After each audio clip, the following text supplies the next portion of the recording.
আবার চমক, একদিনে এক শিবিরে 665 জনের রক্তদান। 9 জানুয়ারি প্রতি বছরের ন্যায় এই বছরও 25তম কলেজ স্ট্রিট কফি হাউসের রক্তদান উৎসব সাড়ম্বরে উদযাপিত হল। এদিন ঐতিহ্যবাহী কলেজ স্কোয়ার চত্বরে এই কফি হাউসের রক্তদান শিবিরে বিভিন্ন সামাজিক ও সাংস্কৃতিক বিশিষ্ট ব্যক্তিত্বদের উজ্জ্বল উপস্থিতিতে 665 জন রক্তদাতা স্বেচ্ছায় রক্তদান করেন। যাদের গৌরবোজ্জ্বল উপস্থিতিতে এই অনুষ্ঠানটি সমৃদ্ধ হয়েছে তাদের মধ্যে অন্যতম গীতিকার ও সুরকার সুপর্ণকান্তি ঘোষ, যার সৃষ্টি কফি হাউসের সেই আড্ডাটা। এছাড়াও সঙ্গীত শিল্পী সুদেব দে, গীতিকার, সুরকার ও কণ্ঠসঙ্গীত শিল্পী কল্যাণ সেন বরাট, মাননীয় মন্ত্রী অরূপ রায়, পশ্চিমবঙ্গ সরকার, কলকাতা আন্তর্জাতিক বইমেলা ও গিল্ড ফেডারেশনের 2 কর্ণধার ত্রিদীপ চট্টোপাধ্যায় ও সুধাংশু দে, সঙ্গীত পরিচালক ও তাল বাদ্যযন্ত্র শিল্পী মল্লার ঘোষ ও কবি বাচিক শিল্পী মল্লিকা ঘোষ, বাঙালিবাদী চিন্তক বাচিক শিল্পী ডক্টর পার্থসারথী মুখোপাধ্যায়, চিত্রশিল্পী সুব্রত গঙ্গোপাধ্যায়, ফুটবলার মৃদুল বন্দ্যোপাধ্যায়, পদ্মশ্রী পুরস্কার প্রাপ্ত ভাস্কর সনাতন রুদ্রপাল প্রমুখ। ক্যামেরায় শর্মিষ্ঠার সঙ্গে প্রদীপ কুমার সেনের এক প্রতিবেদন। কলকাতার অন্যতম বিশেষ জায়গা, সংস্কৃতি কেন্দ্রস্থল, কলকাতার একেবারে শিক্ষার কেন্দ্রস্থল কলেজ স্ট্রিটের কফি হাউসের বারান্দায়। এই কফি হাউসের অনেক বিশিষ্ট মনীষীরা তাদের সংস্কৃতি চর্চা করেছেন, একবারে সংস্কৃতির পীঠস্থান হিসেবে।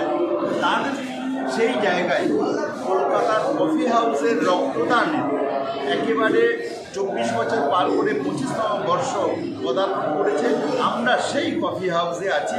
আজকের এই অনুষ্ঠানে অনেকেই রক্তদান করেছেন। কেউ কফি হাউসের রক্তদান উপলক্ষে তারা ছবি আঁকছেন। আমরা সেই রক্তদান শিবিরে আছি এবং রক্তদান শিবিরে একদম প্রচুর মানুষের এবং প্রচুর বিশিষ্ট জনেদের উপস্থিতিতে আজ একেবারে সরগরম কফি হাউস, আমরা সেখানে উপস্থিত আছি। আমাদের এই কথাবার্তা পত্রিকাও এই অনুষ্ঠানটি কভার করছে। বাঙালি এমন একটা জাতি যেখানে বইয়ের দোকান দেখতে পাই প্রতি রাস্তায় বা প্রতিটি বড় বড় মোড়ে। লন্ডনে দেখিনি, নিউ ইয়র্কে দেখিনি, টোকিওতে দেখিনি, বম্বে, দিল্লি, ব্যাঙ্গালোরে তো মোটেই দেখিনি।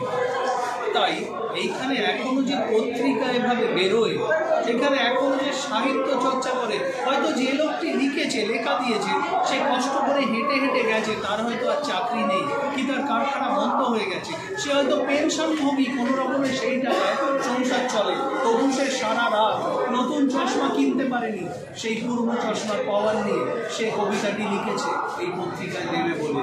আমি তাদের প্রত্যেককে, যাদের বিরাট কোনো নাম হলো না, যারা বিরাট বড় সাহিত্য সম্মান পেলেন না, তাদেরই লেখা এই জাতীয় পত্রিকা বেরোয়, তাই তাদের আলাদা করে বিশেষ করে সম্মান জানালাম, শ্রদ্ধা জানালাম, প্রণাম জানালাম।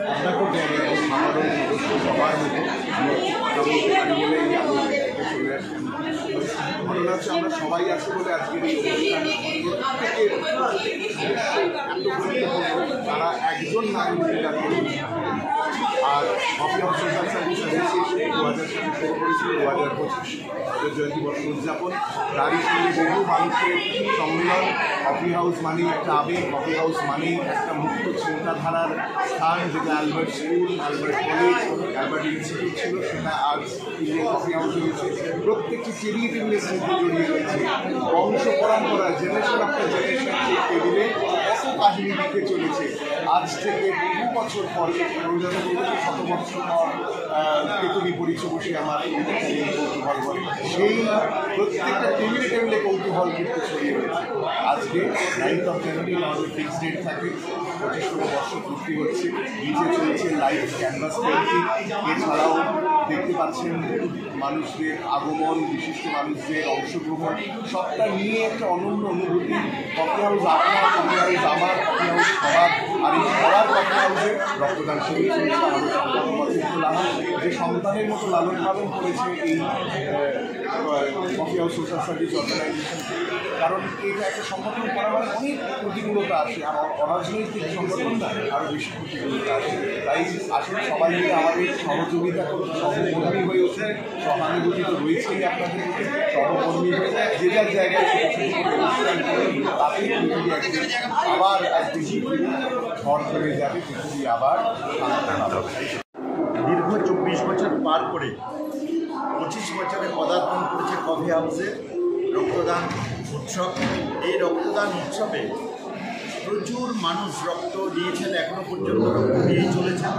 আমরা সেই কফি হাউসের বারান্দায় দাঁড়িয়ে কথা বলছি কথাবার্তা পত্রিকার জন্য।